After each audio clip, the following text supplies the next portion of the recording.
Okay, continue. So next one is C, removing loose or dead skin. Removing partially detached skin from the body falls under the prohibition of sharing, which is a problem. Although the prohibition does not pertain to removing body parts, it does pertain to removing loose skin. So loose skin is it's like a nail, right? In some sense, because one skin is being partially detached, it is not considered intrinsic part of the body. Rather, it's like a hair. So again, while skin is partially detached, meaning when it's dry already, right? Partially detached. So meaning it's there is a new skin under this, right? Partially detached. 1 second.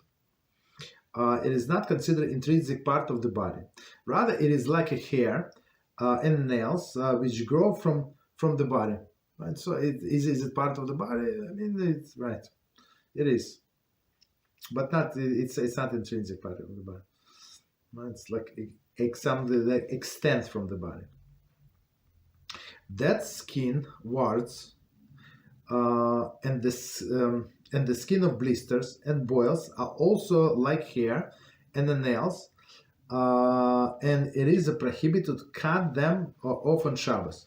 Again, so I think there was a question in this class also about it, and we answered. But again, that skin, right? That's warts, right? Of course, and the skin of blisters and boils are also like the hair and the nails. So we're not allowed to cut them, right? And continue. Removing loose dead skin with an instrument, right?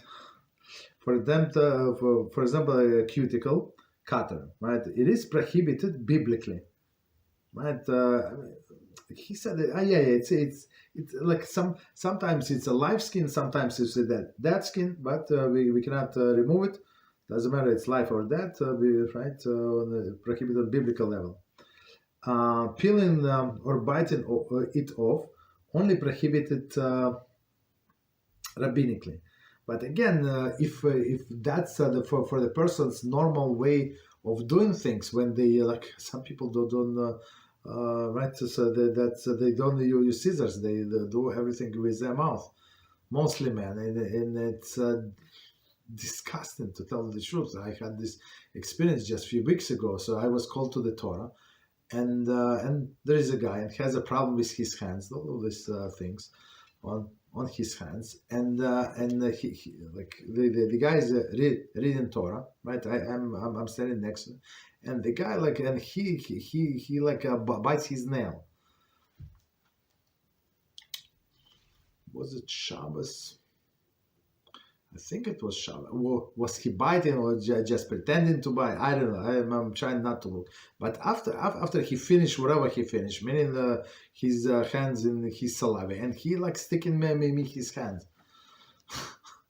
You understand? To shake. That's like people who have this addiction. They do not even like consider how like it's like how they look from outside. For other people, like it's disgusting. You understand? So we have to be careful. We like think about our behavior. So especially if it's unusual. So a person, no, that's how I am. I cannot. You can't stop yourself. So if every time, like for example, a person would get electrocuted, right? Electrocuted every time they do something. Guess what? After the third time, they would forget this habit. They're going to hate this habit. Okay, so it's only a matter of wanting it badly. So let me just quickly read it again. Removing the loose or dead skin with an instrument, there is a cuticle cutter, is prohibited biblically. Peeling or biting it off is only prohibited rabbinically, since it is not considered usual manner of removing skin. However, biting skin off the lips does fall under the biblical prohibition, since this skin is normally removed by biting. So that's an exception. So some people like to bite the skin, right? And Also, I mean, like it's not proper thing to do. They have chopsticks, right? To prevent from cracks, especially in the winter. Like it's not right. Because why? Because person would get to bite off the skin, but it's not allowed to use the lipsticks for women and the chopsticks for women and men on Shabbos or Yom Tov. It's very important. That's a different story. Okay. 1 second. So this biting of the skin of the lips is going to fall under the biblical prohibition. Why? Because the normal way of doing things, and same with other things, with nails and with other things. Okay.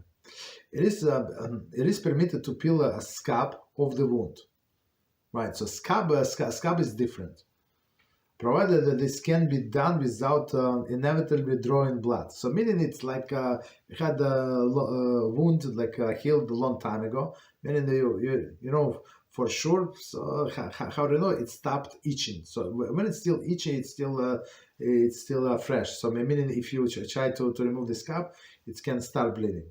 But otherwise it's not skin. So skin is skin, and it's like a hair, like a dead skin, as we said. But scab is dry blood is not.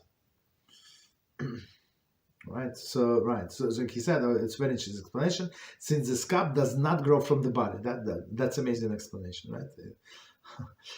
But merely consists of dry blood that adheres to the skin. So it's something, it's foreign matter, right? Removing it's not considered sharing. The removal of the adhesive bandages will be discussed in the following section of this chapter. Meaning these adhesive bandages, so of course, as we said, if there is no a real need, just leave it there. Leave it there.